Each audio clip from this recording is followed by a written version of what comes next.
বাংলাদেশের জানবাদ মুজাহিদ ভাইরা যারা আপনারা আজকে এখানে একত্রিত হয়েছেন এবং পর্দার আড়ালে আমাদের মা এবং বোনেরা যারা শুনছেন, সবাইকে জানাচ্ছি 11 দলীয় জোটের এবং এনসিপির পক্ষ থেকে আন্তরিক মোবারকবাদ।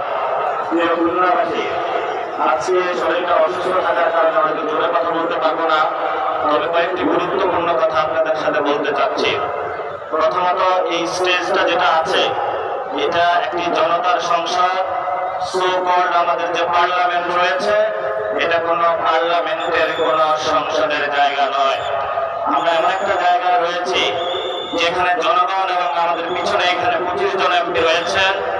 এই পার্লামেন্ট এবং জনগণের সীমানার মধ্যে আমরা অবস্থান করে আজকে পার্লামেন্ট মেম্বার এবং জনগণের উদ্দেশ্যে কয়েকটি কথা বলতে চাই। প্রথমত, যেই